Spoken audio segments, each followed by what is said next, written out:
सर्वांना सुख समृद्धी आनंद लाभून दे। आज सिंधी समाजाचा इथे महाआरतीचा कार्यक्रम होता। सिंधी समाजाने खूप मोठा त्यांनी सांगितलं की नवीन मित्रांमुळे आमची एक संस्था स्थापन झाली। त्यांनी गेल्या वर्षी तर खूप मोठा प्रोग्राम केलेला।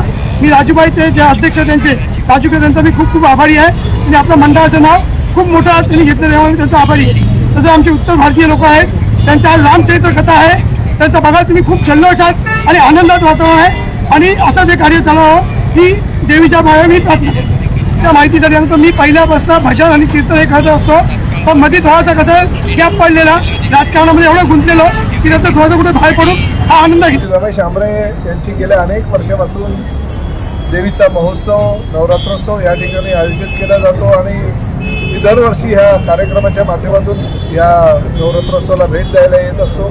अतिशय चांगली आणि खूपच सुंदर अशी देवीची मूर्ती ते ह्या ठिकाणी बसवत असतात आणि या परिसरातील प्रामुख्याने म्हणजे पूर्ण आमचा हा जो परिसर आहे पोखरण 2 पासून तिरुजिनी वाडीपर्यंतचा त्या परिसरातील जनताच नव्हे तर आसपासच्या परिसरातील जनतासुद्धा दर्शनासाठी मनोभावे येत असतात। रांगा लावून या ठिकाणी देवीचं दर्शन घेत असतात आणि देवीचा आशीर्वाद घेत असतात। सामाजिक कार्य या परिसरामध्ये अतिशय चांगल्या पद्धतीने करत असताना रमेश आंबरे आमच्या ताई आंबरे यांच्या पत्नीसुद्धा ह्या परिसराचं नेतृत्व भारतीय जनता पक्षाच्या नगरसेविका म्हणून ते करत आहेत। त्यामुळे अशा सगळ्या चांगल्या उपक्रमांना त्यांचा सहकार्य नक्कीच असतो आणि या भागाचा आमदार म्हणून किंवा या भागाचा आमदार झाल्यानंतर मंत्री झाल्यानंतर पहिल्यांदाच या ठिकाणी आलो। त्यामुळे रमेश आंबरे यांच्या माध्यमातून त्यांना सन्मान जो करण्यात आला त्याबद्दल मी त्यांच्या मनापासून आभार व्यक्त करतो आणि असंच सामाजिक उपक्रम मी भविष्यामध्ये सुद्धा राबवित राहा।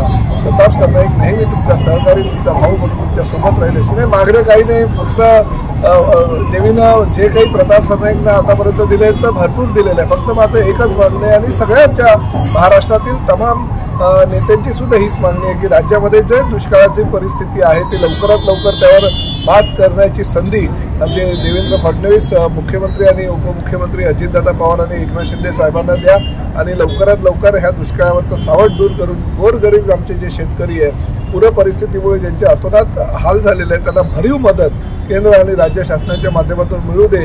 कारण नेहमीच पंतप्रधान नरेंद्र मोदी आणि आमचे महायुतीचं सरकार हे शेतकऱ्यांच्या पाठीशी राहिलेलं आहे आणि भविष्यामध्येही ती पाठीशी राहील। या शेतकऱ्यांना पूर्वपदावर आणण्यासाठी आणि मी तर धाराशिवचा पालकमंत्री आहे त्यामुळे या सर्व समस्त शेतकऱ्यांना पूर्वपदावर आणण्यासाठी जे काही सहकार्य करायचं तेवढे सहकार्य आम्ही निश्चितपणे करू।